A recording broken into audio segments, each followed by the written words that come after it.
Graças a Deus, meus queridos irmãos, a graça e a paz do nosso Senhor Jesus Cristo. Graças a Deus pela oportunidade de continuarmos estudando a palavra do Senhor. Vamos ver a segunda parte do estudo sobre os capítulos 16 a 18 de Gênesis, passando pelo 21 e um pedaço do 25. Nós vamos continuar falando a história de Ismael e os conflitos da família de Abraão, né? Ou seja, o tema é Ismael, um filho abençoado, a parte B do estudo. Nós, na primeira parte, na quarta-feira da semana passada, nós vimos a história dos conflitos, né, na família de Abraão, que aconteceram em torno do nascimento de Ismael. Depois nós falamos sobre alguns mal-entendidos que havia, ou que existem ainda hoje, sobre a questão de se foi certo ou errada a atitude de Abraão de gerar Ismael e os conflitos dos árabes, etc.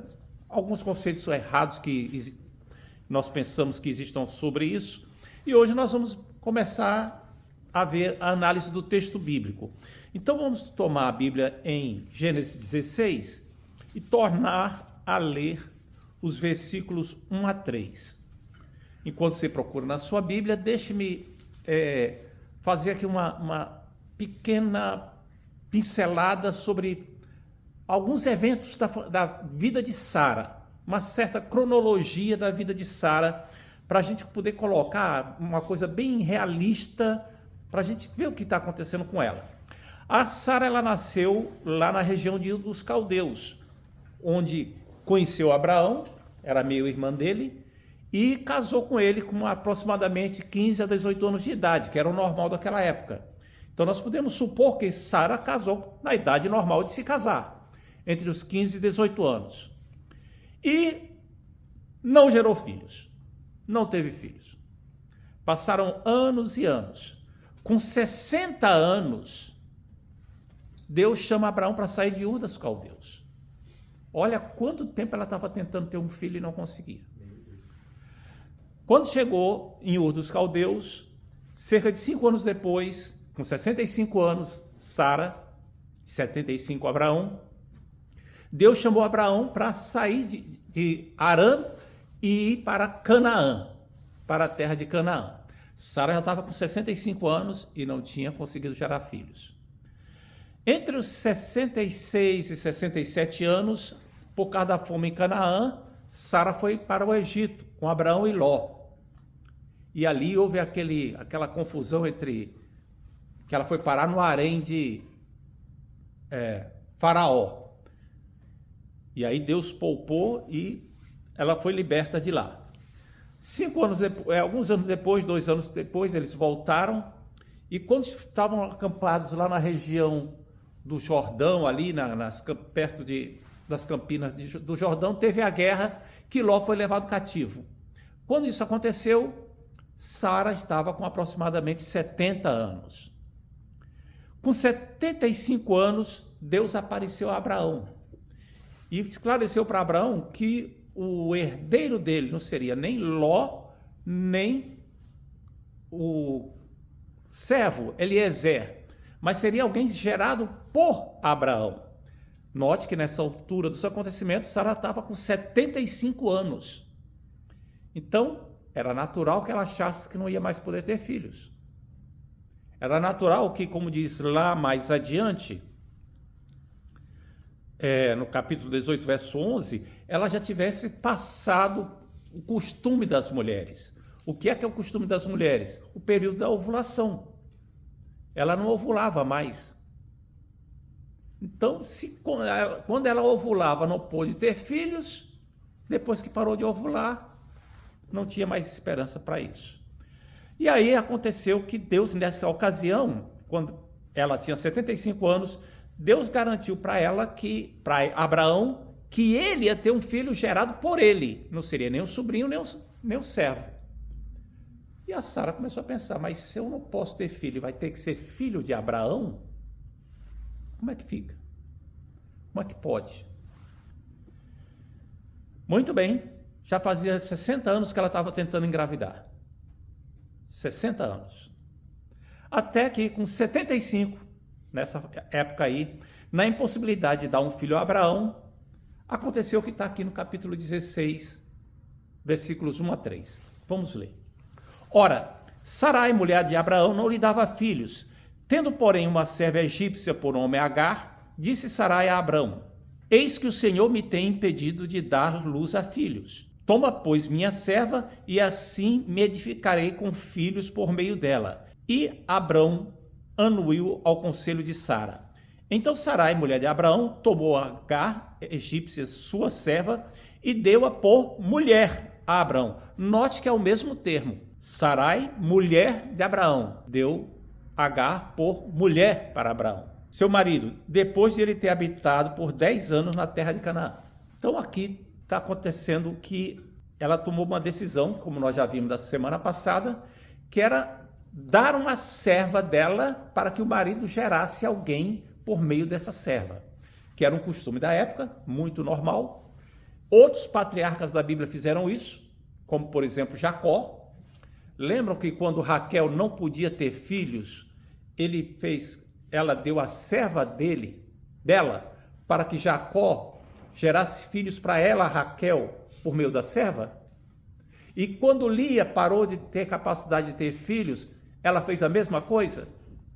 E que quando Noemi estava sendo cuidada por Ruth, que Ruth teve um filho, ela tomou o filho para ser filho dela? Isso era uma coisa comum na época, não havia nada demais. Nós já vimos isso na aula passada, né? Na quarta-feira passada. Muito bem. É interessante que aqui a expressão é que deu a mulher de Abraão, deu a escrava por mulher a Abraão. O termo bíblico é por esposa mesmo. Era uma esposa legal. Agar passou a ser uma esposa legítima de Abraão, numa posição secundária em relação à esposa principal. Isso era diferente das concubinas, porque Abraão, além de Sara, ele tinha as concubinas. Ele era um chefe de clã. A gente tem que lembrar que Abraão não era um cristão da nossa época, doutrinado com aquilo que está ensinado no Novo Testamento. Não. Ele ainda, a monogamia, o casamento de um homem com uma mulher, isso não tinha sido esclarecido ainda. E Abraão, além de Sara, ele tinha concubinas, como está lá no capítulo 24 e 25 de Gênesis, aliás, 25. Muito bem. Mas esposa só tinha uma. Agora ele tinha uma segunda esposa, uma esposa secundária, para gerar um herdeiro. E aí, o que acontece está no versículo 4, que Abraão a possuiu e ela concebeu. Vendo que havia concebido, foi sua senhora por ela desprezada. Ou seja, a Agar começou a se achar. Eu é que vou dar um filho ao meu marido. Você ficou para trás. Versículo 5. Disse Sarai a Abraão: seja sobre ti a afronta que ela me faz. Ou seja, que caia sobre você o castigo. É por causa de você que eu estou sofrendo essa ofensa, que você sofra as consequências disso. Estava colocando a culpa em Abraão agora, a ideia tinha sido dela. Uma conduta extremamente normal. E agora a gente tem que lembrar que aquilo que é normal não quer dizer que é certo. Normal quer dizer que é uma coisa que é comum, muito comum. Isso é que é o significado da palavra normal. Normal não é a mesma coisa que é certo. Por exemplo, é normal na nossa época jovens terem relações sexuais antes do casamento. Não é normal? Então, normal não é a mesma coisa que certo. Normal é um conceito estatístico apenas. Não quer dizer que é certo.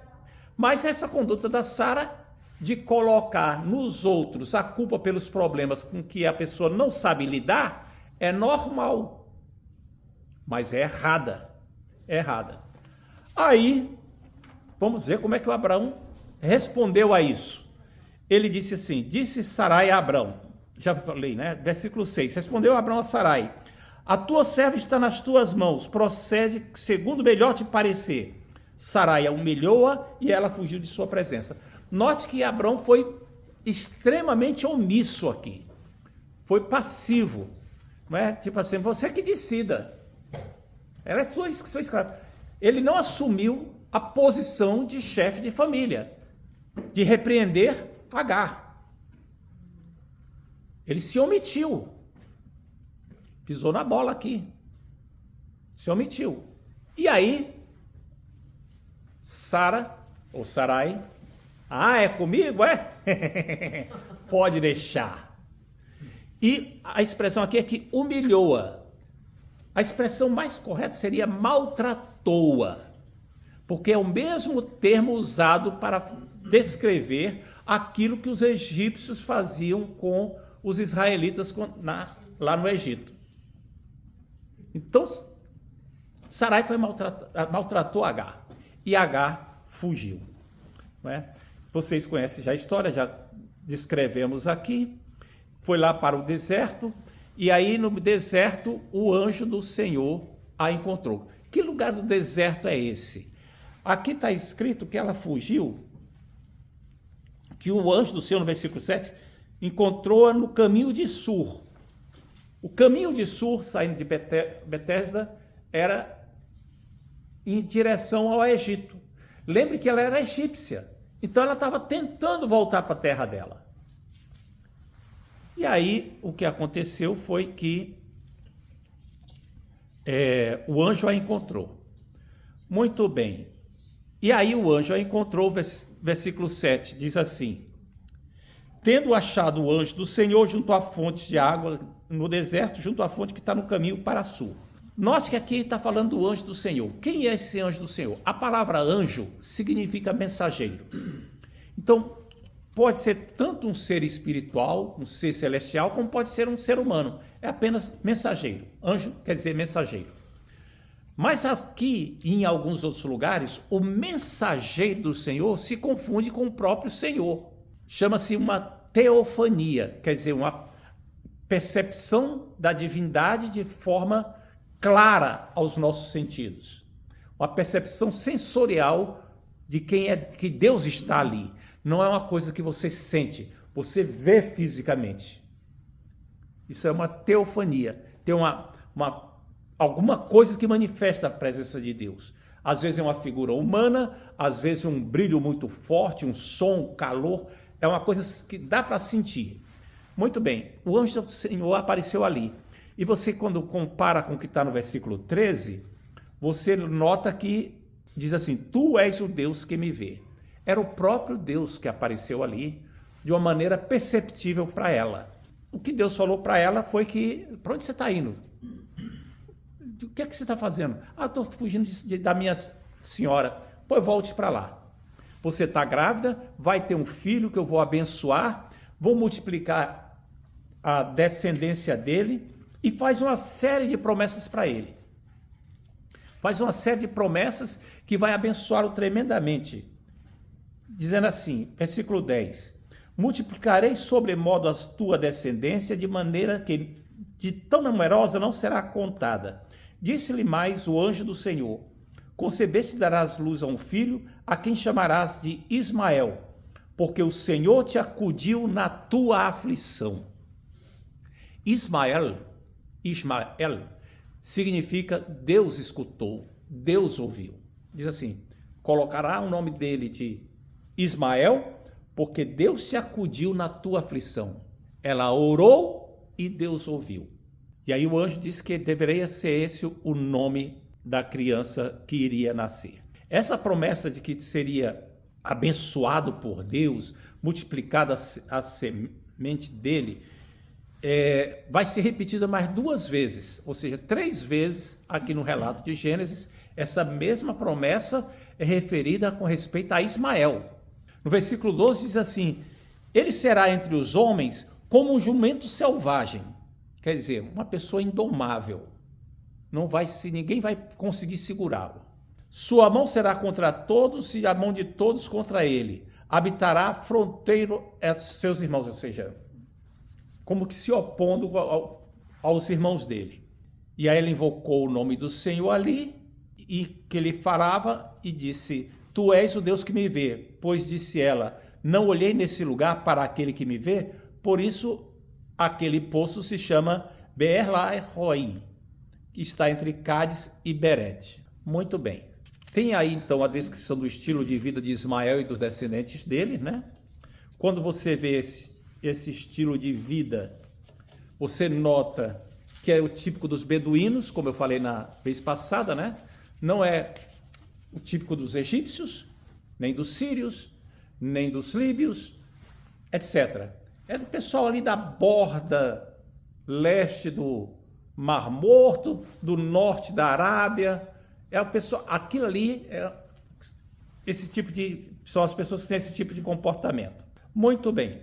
Em suma, Agar fugiu de mãos abanando e voltou com as mãos cheias.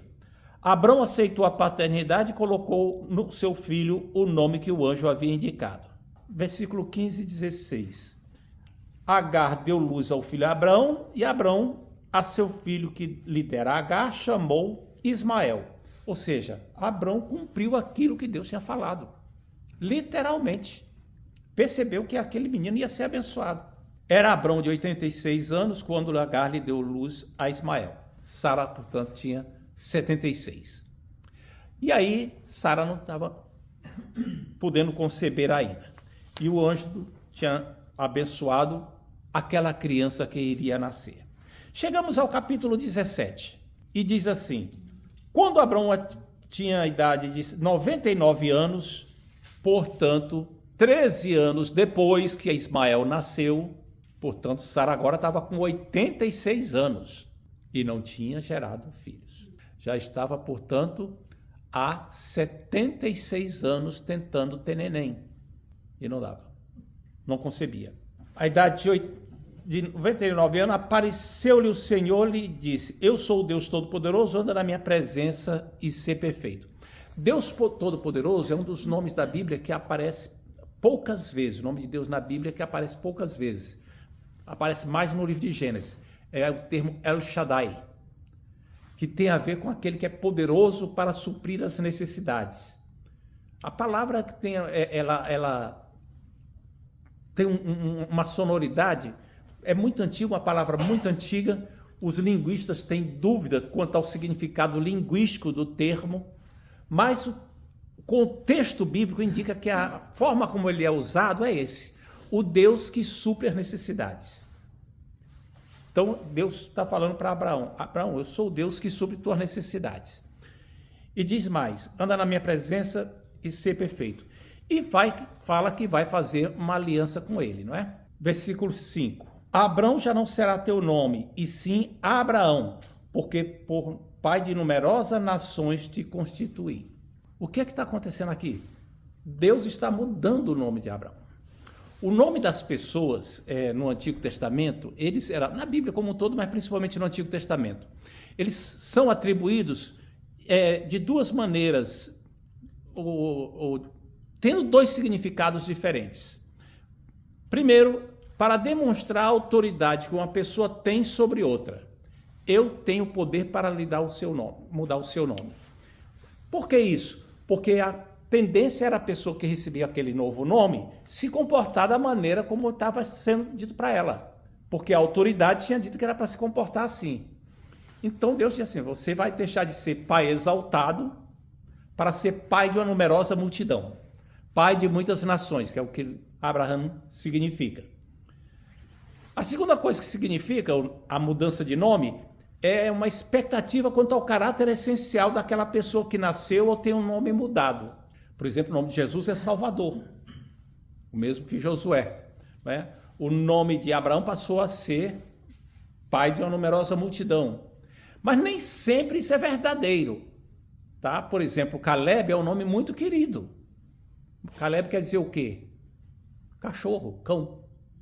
Então foi um nome muito mal escolhido. Não sei se os pais estavam com a cabeça virada na hora que deram o nome para Caleb, mas então nem sempre isso é verdadeiro.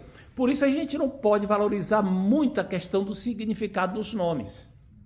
Quando se vai escolher o nome de um filho, é muito normal dizer assim: mas o que é que quer dizer esse nome? O que é que quer dizer esse nome? Não é? Muito normal isso. Principalmente os crentes. É bom, tem o seu valor, mas não é o essencial. É melhor você pensar sobre o que é que a pessoa que tinha esse nome fez na Bíblia. Por que essa pessoa ficou famosa nas Escrituras? Por exemplo, Filipe. Filipe é um nome muito comum. E todo mundo pensa logo em Filipe, o evangelista, que tinha sido diácono, e as filhas profetizavam, evangelizou Samaria, um homem de Deus tremendo. Mas a palavra Filipe quer dizer o quê? Criador de cavalos.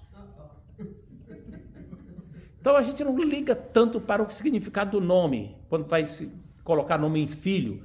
É melhor pensar sobre o que é que aquela pessoa fez de importante para ter relevância nas Escrituras.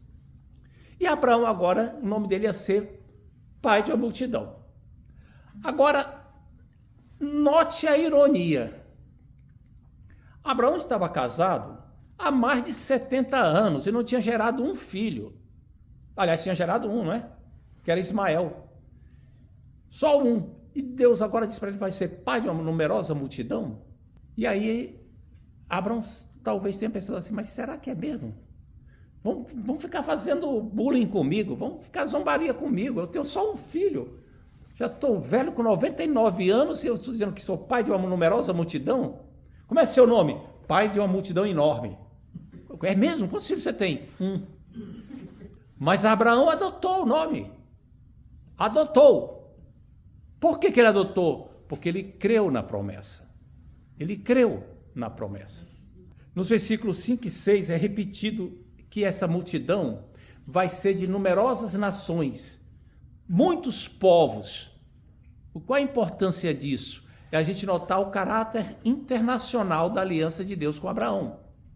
A aliança de Deus com Abraão não foi só com o povo judeu, é com numerosas nações.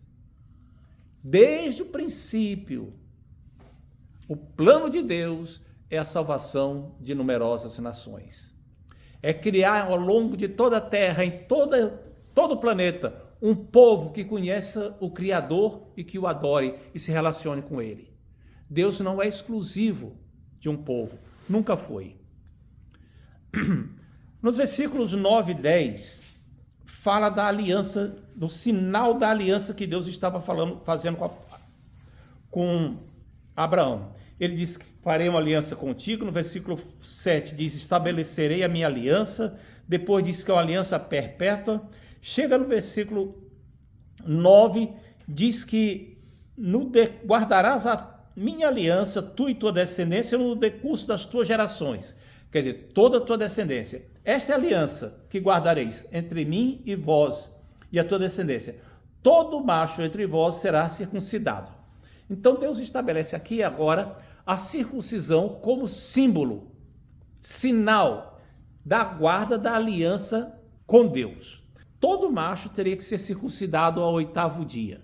E como a aliança tinha sido estabelecida agora, todos os homens do clã de Abraão, tanto Abraão, o seu filho Ismael, os servos, todo mundo passou pela circuncisão por ordem de Deus. Que senão teria que ser extirpado do meio do povo. Às vezes essa palavra significa alijado, jogado para fora, e às vezes significa morto. Como sinal da aliança, a pessoa tinha que ser circuncidada. Aquilo servia para uma criancinha, ela não tinha opção, ela é criancinha, ela é circuncidada. Para ela servia como um selo, uma garantia de que ela era do povo de Deus. Na nova aliança não existe um sinal físico para ser colocado no corpo do homem, nem da mulher. Existe um comportamento que a pessoa adota para demonstrar que ela faz parte da aliança. Que sinal é esse? É o batismo nas águas.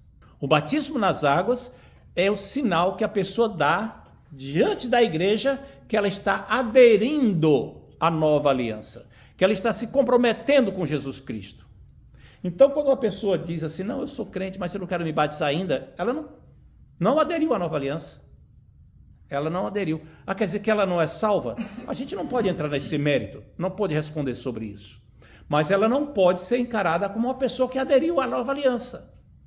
Ela não pode receber um status de membro normal da igreja, tendo direito a todas as coisas que um membro normal da igreja tem. Por que não? Porque ela não se comprometeu com a aliança, com Jesus Cristo. Essa aliança, ela é feita no batismo e é relembrada cada vez que nós participamos da Santa Ceia. Daí a importância de celebrar a Santa Ceia regularmente. Muito bem. Agora, se para a pessoa que é circuncidada o selo era a circuncisão, para provar o crente, o selo da aliança dele com Deus não é o batismo, é o Espírito Santo que habita em nós. Nós somos selados pelo Espírito Santo. Muito bem. No versículo 16 tem uma revelação agora chocante, tremenda. Versículo 15 e 16. Disse também Deus a Abrão, agora Abraão, não é? Sarai, tua mulher, já não se chamará Sarai, mas Sara, que é uma variante de princesa, não é? Abençoá-la-ei e dela te darei um filho. Sim, eu a abençoarei e ela se tornará nações, reis de povos procederão dela. Depois de 76 anos de casada, ela recebe agora a promessa de que ela vai ser mãe. Agora, e aí acontece com ela o que tinha acontecido com Abraão. Versículo 17. Aí o que é que acontece no versículo 17? Note que até aqui Deus não falou como era o nome da criança, né? Só disse que ia ter uma criança. Então se prostrou Abraão em rosto em terra e se riu consigo mesmo. Lá dentro, no seu íntimo, deu uma risadinha consigo mesmo, mas Deus sabe, né? A um homem de 100 anos há de nascer um filho, isso ele falou consigo próprio. Dará luz a Sara com 90 anos, disse Deus a Abraão, tomara que viva, disse Abraão a Deus, tomara que viva Ismael diante de ti. O que está acontecendo aqui? Abraão, olha, tudo bem, eu tive um filho com 80 e tantos anos, já foi um milagre, uma bênção, mas minha mulher com 90 anos dá à luz, aí não dá. Eu já tenho um filho, que ele seja abençoado na tua presença. Que ele seja o herdeiro que tu me prometeu. Abençoa Ismael. Essa é a oração que ele está fazendo aqui. Respondeu Deus, de fato, Sara, tua mulher, te dará à luz a um filho. E lhe chamarás Riso. Isaac quer dizer riso. Por que isso? Abraão se riu consigo próprio. Mas tem um sentido mais profundo aqui. Sorriso, porque essa criança seria a alegria de Abraão e de Sara. Mais para frente, Sara vai dizer assim, agora todos se alegrarão comigo, porque eu dei um filho ao meu marido, com essa idade. Aí no versículo 20, Deus fala uma outra coisa aqui, que é interessante a gente lembrar, para tirar os preconceitos que nós cristãos muitas vezes temos. Veja o versículo 20. Quanto a Ismael, diz Deus, eu te ouvi. A oração que Abraão fez antes, né? Viva Ismael diante de ti. Eu te ouvi. Abençoá-lo-ei. Farei a Ismael ser abençoado. Falo-ei fecundo e multiplicarei extraordinariamente. Ele gerará 12 príncipes e dele farei uma grande nação. Note que Deus está falando acerca de Ismael aqui, a mesma coisa que falou acerca de Abraão. Abraão, eu vou te abençoar e de ti vão proceder numerosas nações. Ismael, eu vou abençoar e dele vão proceder numerosas nações. Deus está se referindo a Ismael da mesma maneira como se refere ao patriarca. E vocês vão notar mais adiante que se refere da mesma maneira como se referiu aos outros patriarcas e a José. José do Egito. A minha aliança, porém, estabelecerei com Isaque, a qual Sara dará à luz. Ou seja, Ismael vai ser tremendamente abençoado, embora não seja o filho da promessa. Mas é teu filho. É o primogênito. Eu vou abençoá-lo. Simplesmente eu não o escolhi para que seja o filho da promessa. Por que Deus escolheu Isaque e não Ismael? Qual o mérito que Isaque tem? Nenhum. Deus não escolhe com base em mérito. Deus escolhe pela sua graça, pela sua soberania. Tem um mistério aqui na escolha de Deus que talvez a gente possa perceber. Que se tivesse nascido da iniciativa de Sara e Agar e Abraão, Seria uma coisa normal, natural, abençoada, mas normal. Porém, Deus queria que fosse uma coisa sobrenatural. E aí operou de uma maneira sobrenatural no nascimento de Isaac.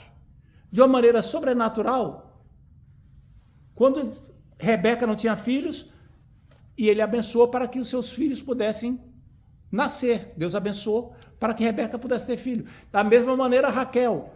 Ou seja, sempre fazendo milagres até chegar em Maria, que não nasceu de uma relação normal, da vontade do homem, nem da carne, mas da vontade de Deus, gerada pelo próprio Espírito Santo. Então Deus fez uma coisa sobrenatural aqui. Só que não tinha como Abraão e Sara saberem disso. Nós, passado 3.000 anos, melhor dizendo, 4.000 anos, mais de 4.000 anos, 4.800 anos, quase 5.000 anos, é que estamos sabendo. Abraão e Sara não sabiam. Muito bem. Dê um pulo no capítulo 21, verso 20. Deus estava com o rapaz que cresceu e habitou no deserto e ele se tornou flecheiro. Note que é o mesmo linguajar que utiliza para José do Egito. Deus estava com José. Aqui Deus estava com Ismael. Capítulo 25, verso 17. Os anos de vida de Ismael foram 137 e morreu e foi reunido a seu povo. O mesmo linguajar que adota para quando Abraão morreu, quando Isaac morreu, quando José morreu. Então Ismael, uma pessoa tremendamente abençoada, bem vista na Bíblia, honrada na Bíblia. E os cristãos muitas vezes têm preconceito contra Ismael. Muito bem, chegamos então, vamos para adiante, capítulo 18, versículos 1 e 2. Apareceu o Senhor a Abraão nos cavalhais de Manre, quando ele estava sentado à entrada da tenda no maior calor do dia. Levantando ele, Abraão, os olhos, olhou, e eis 3 homens de pé em frente dele. Vendo-os, correu da porta da tenda ao seu encontro e prostrou-se em terra e disse: Senhor meu, se acho mercê, se acho o teu favor em tua presença, rogo-te que não te passes do teu servo. Isso não faz o menor sentido. Abraão era um chefe de clã, riquíssimo, poderoso, com um exército particular, de centenas de homens. Estava sentado lá no maior calor do dia, né? Embaixo de uma árvore, lá dos carvalhais. A tenda dele já estava meio que debaixo do carvalho também, para aproveitar uma sombra dupla, né? A árvore, o carvalho fazia sombra na tenda. E aí a tenda ficava mais fresquinha. E Abraão estava lá e viu 3 caboclos se aproximando. Caboclo é bom, né? 3 cidadãos se aproximando lá e percebeu alguma coisa estranha naqueles homens. Percebeu alguma coisa diferente. O quê? A Bíblia não diz o quê. Principalmente com um deles. E Abraão chegou, ele, o chefe daquele clã, aquele homem poderoso, se jogou com o rosto em terra. E se eu achei misericórdia, mercê, se eu achei bondade na frente de vocês, não passem dos teus servos, do teu servo. O Senhor tenha a bondade, Senhor, de aceitar a minha hospitalidade. Houve algum mistério aqui que Abraão teve um discernimento espiritual. Pela aparência daqueles homens, não sei, a gente não sabe. Mas ele percebeu o que é que acontecia. Porque um deles era o Senhor. Um daqueles homens que apareceu ali. Não é? Agora, a gente tem que notar que isso aqui não é a Trindade. Tem crente que diz, não, apareceram 3, Abraão se prostrou porque era Pai, Filho e Espírito. Não, isso é a doutrina dos mormons, não é a nossa. Tá? Que eram 3 seres, 3 homens. Um deles era divino, era o Senhor. Então foi a aparição do Filho ali. Não, não foi. A gente não pode afirmar que foi o Filho. Não há base bíblica para dizer que foi uma aparição do Filho antes da encarnação. Não temos base bíblica para falar isso. Tá? Tem gente que fala, mas com base em quê? Aí é a axologia. A axologia não é válido para interpretar a Bíblia. Não tem base nenhuma. Agora, se disser que é Jesus Cristo, aí é 100% errado. Não é só que não tem base. É 100% errado. Por quê? Porque Jesus Cristo, ou Jesus, é o nome do Filho depois que nasceu. Antes de nascer, a segunda pessoa da Trindade não se chamava Jesus, era o Filho. Só depois que encarnou e nasceu é que recebeu o nome de Jesus. Deu para entender isso aqui? Muito bem, vamos adiante então. É muito interessante a gente perceber que a revelação de Deus é progressiva. Ela não acontece de uma hora para outra, nem de uma vez só. Ela vai caminhando ao longo da história e Deus vai revelando a sua verdade ao longo da história de uma maneira cada vez mais profunda e ampla. Nessa época, a doutrina da Trindade não tinha sido revelada ainda. Então, Abraão, toda a revelação que ele recebeu é que só havia um Deus. Mas não recebeu a revelação de que esse Deus era eternamente subsistente em 3 pessoas, Pai, Filho e Espírito Santo, iguais em soberania, poder, honra, glória, eternidade e demais atributos. Abraão não recebeu essa revelação.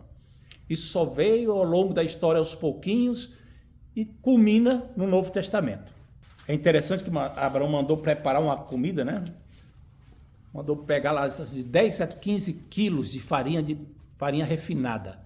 Mandou, Sara, pega aí 3 medidas de farinha fina e faz uns pães. As 3 medidas, você fazendo as contas com as coisas da época, dá aproximadamente 10 a 15 quilos de farinha para fazer pães. Então foi muito pão. Mandou matar um novilho e serviu coalhada, não é? e leite e botou lá para eles comerem. Então foi um banquete. Quando eu fiquei relendo isso aqui hoje para me preparar, comecei a ficar com água na boca pensando naquela aí. Coalhada, leite com aquele churrasquinho. Não está escrito que era carne assada, né? Mas fiquei imaginando. Muito bem. Versículos 9. Então perguntaram, Sara, tua mulher, onde está? Ela respondeu, aí na tenda. Uma vez eu vi um artigo escrito no jornal Mensageiro da Paz, em que o articulista defendia que as mulheres não devem trabalhar fora de casa, porque a Sara ficou na tenda. Isso é ir muito além do que a Bíblia diz, né? É ir muito além do que a Bíblia diz. Versículo 10. Respondeu Abraão, ela está na tenda. 10. Um deles disse, certamente voltarei a ti daqui a 1 ano, e Sara, tua mulher, dará à luz a um filho. Sara, estava escutando a porta atrás dela. Quando ela escutou, ela riu. Ela riu de novo. Por quê? Ela pensou a mesma coisa. Uma mulher com 90 e poucos anos vai tornar a dar luz? E Deus ouviu. Disse o Senhor a Abraão, acaso para o Senhor há coisa demasiadamente difícil? Acaso para Deus existe alguma coisa que seja demasiadamente difícil? Deus é o Deus dos impossíveis. Ele abre caminho onde não existe, ressuscita mortos. Não. E aqui é interessante que essa frase aqui é praticamente a mesma que Gabriel disse para Maria na Anunciação. Porque para Deus não há impossíveis em todas as suas promessas. Porque Maria ficou atordoada, né? Ué, eu nunca tive relação com homem nenhum, como é que eu vou dar a luz? O anjo respondeu, para Deus não há impossíveis em nenhuma de todas as suas promessas. Note que a reação de Maria, em termos de palavras, parece semelhante à de Sara e à de Abraão, mas há uma diferença. Sara e Abraão foram movidos por uma certa desconfiança, Maria por curiosidade. Os patriarcas pensaram assim, mas acho que não, é muito difícil, é muito complicado isso. Maria é do tipo assim, tudo bem, mas como é que pode ser isso? Eu não estou entendendo. Como é que vai acontecer? Para Deus não há impossíveis. E às vezes a gente não entende mesmo. Não entende por que as coisas são abençoadas, ou às vezes não são, mas tudo obedece ao propósito, ao plano de Deus. E aí aconteceu que chegamos ao capítulo 21. No capítulo 21, nós vemos agora o cumprimento daquilo que está escrito. Veja os versículos 1 e 2. Visitou o Senhor a Sara, como lhe dissera, e o Senhor cumpriu o que havia prometido. Sara concebeu e deu luz a um filho de Abraão na sua velhice, no tempo determinado de que Deus lhe falara. A promessa de Deus se cumpre da maneira de Deus e no tempo de Deus. Glória a Deus. Não é no nosso tempo, não é para atender nossa pressa, nem a nossa conveniência, é no tempo dele e para cumprir a palavra dele, para cumprir aquilo que ele prometeu. Muito bem. Sara aqui agora estava com 90 anos, né? E a gente vê como Deus é poderoso para cumprir o que determinou. Muito bem. E aí nasceu a criança e chegamos no versículo 6. Diz assim: Deus me deu motivos de riso, e todo aquele que ouvir isso vai rir-se juntamente comigo. Como era o nome do menino? Isaac. Não, em português. Riso? Riso. Sorriso. Deus me deu motivos para Isaac, porque todo aquele que ouvir vai se isacar comigo. Aleluia. Glória a Deus. E acrescentou: quem teria dito a Abraão que Sara amamentaria um filho, pois na sua velhice eu lhe dei um filho. Glória a Deus. A mulher tinha todas as razões para estar alegre. Todas as razões. Muito bem. E aí a criança foi crescendo e chegamos no versículo 10. Isaac foi desmamado na festa de desmame. Então, aqui temos o registro de uma festa para celebrar o crescimento de criança. E tem crente que diz que na Bíblia não fala de festa, não é? Para celebrar crescimento, nem de aniversário, nem nada disso. Mas deu um grande banquete. Abraão deu um grande banquete, pelo que está escrito aqui, versículo 8.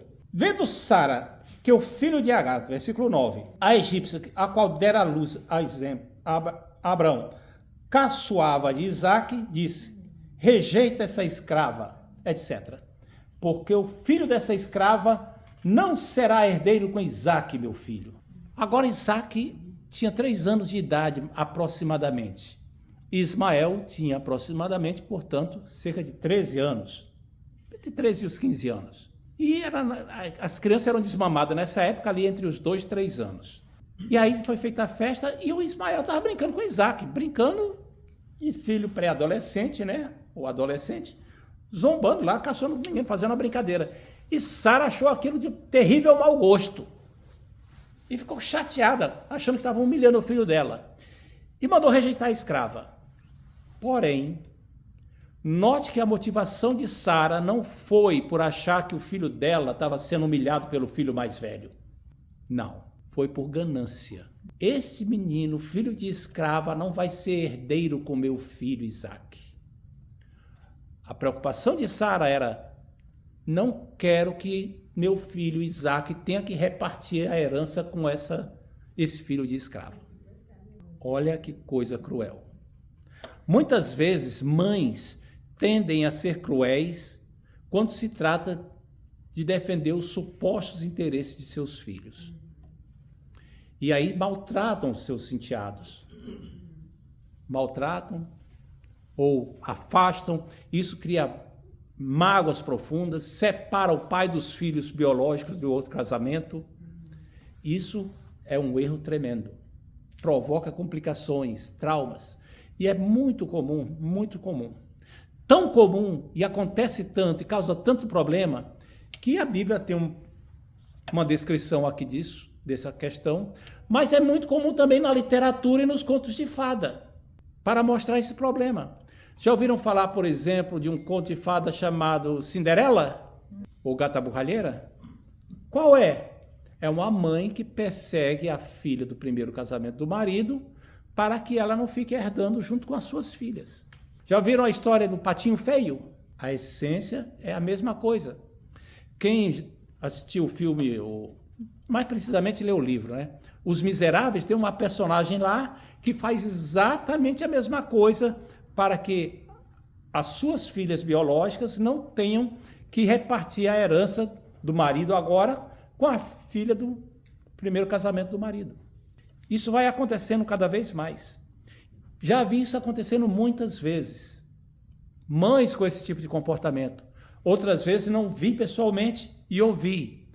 Isso tem que ser uma advertência para a gente tomar cuidado, para não deixar que egoísmo, ambição, provoque rachaduras na família e a gente dê lugar a esse sentimento de mesquinharia, crueldade e ganância, porque a Bíblia diz que o amor ao dinheiro é a raiz de toda espécie de males. Bom, tragédia à parte, tem uma coisa que é interessante aqui, porque quando a gente nota o que está acontecendo, chega no versículo 11 em diante, a gente nota que Abraão, então, decidiu mandar Agar embora. O que mostra que Sara tinha autoridade dentro de casa. Que as mulheres da Bíblia não eram passivas, que havia um machismo, que os homens é que mandavam em tudo. Havia um patriarcado, os homens eram os chefes de família, mas havia determinadas divisões de autoridade dentro de casa. E as mulheres apitavam, sim. Vamos adiante. Aí mandou Agar embora, e Agar foi pelo deserto para o caminho do Egito, não é? Até que acabou a água que ela estava levando, ela pegou o menino, botou embaixo de um arbusto, se afastou uns 100 metros para que não visse o menino morrer e ficou chorando lá e olhando para o menino de longe. E aí apareceu um anjo, versículo 17. Deus, porém, ouviu a voz do menino. O que quer dizer Ismael? Deus escutou, Deus ouviu. Olha o nome de Ismael aqui aparecendo no versículo. Deus, porém, ouviu a voz do menino e o anjo de Deus chamou do céu a Agar e lhe disse: que tens, Agar? Não temas, porque Deus ouviu a voz do menino daí onde está. Novamente o termo Ismael.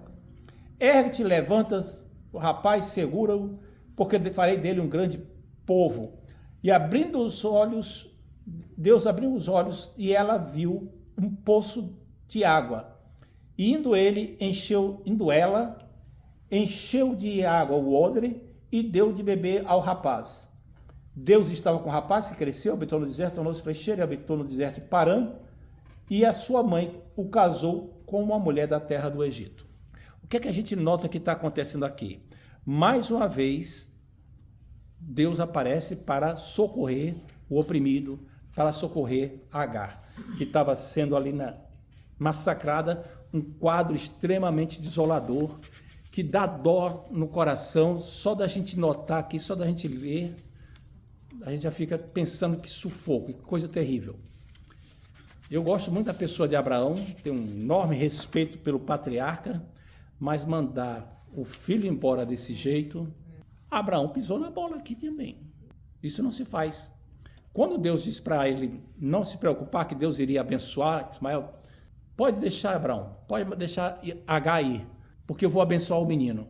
Não precisava ter mandado o menino com Agar só com uma vasilha d'água e alguns pães. Não. Isso foi errado da parte de Abraão. Foi errado. Muito bem. Deus confirmou que iria fazer um grande povo e ela foi lá para o deserto.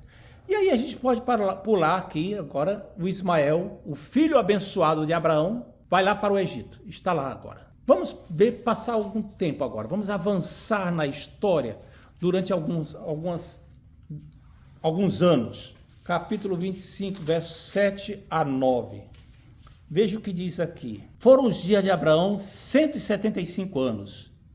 Então nós avançamos agora cerca de 60 anos. Morreu Abraão, expirou Abraão, morreu de toda a velhice, foi avançada em idade e foi reunido a seu povo. O mesmo que é dito acerca de Ismael. Sepultaram-no Ismael, Isaque e Ismael, seus filhos. Então note que Ismael e Isaque mantinham algum tipo de contato, algum tipo de relacionamento amistoso. Houve alguma coisa que aconteceu que Isaque, que vivia com Abraão, mandou avisar para Ismael: mano, papai está aqui nas últimas. Se você quiser ver vivo, é melhor você vir logo. E Ismael veio. Abraão faleceu e os dois filhos sepultaram Abraão. Note que o preconceito que tem contra os ismaelitas não faz sentido. O linguajar que é utilizado aqui é o mesmo para Abraão e Ismael, para José do Egito, etc. Até quando nós chegamos nos versículos 12 a 18, tem os descendentes de Ismael. E aí tem as gerações deles todas, quem foram esses filhos todos, e para onde eles foram, para onde viveram, e o que aconteceu depois que Ismael morreu, que eu já li lá o versículo 17, não é? Morreu com 137 anos, morreu e foi reunido ao seu povo como Abraão. O que é que a gente pode aprender novamente aqui de lições desse texto, dessa história aqui tão rica, tão desconhecida, que geralmente a gente não para pensar sobre isso daqui?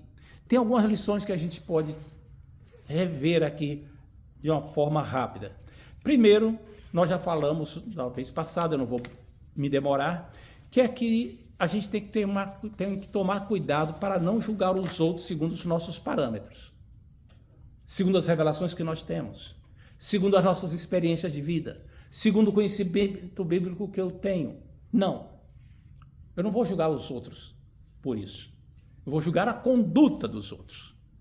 A conduta dos outros eu tenho que julgar, porque isso é bíblico.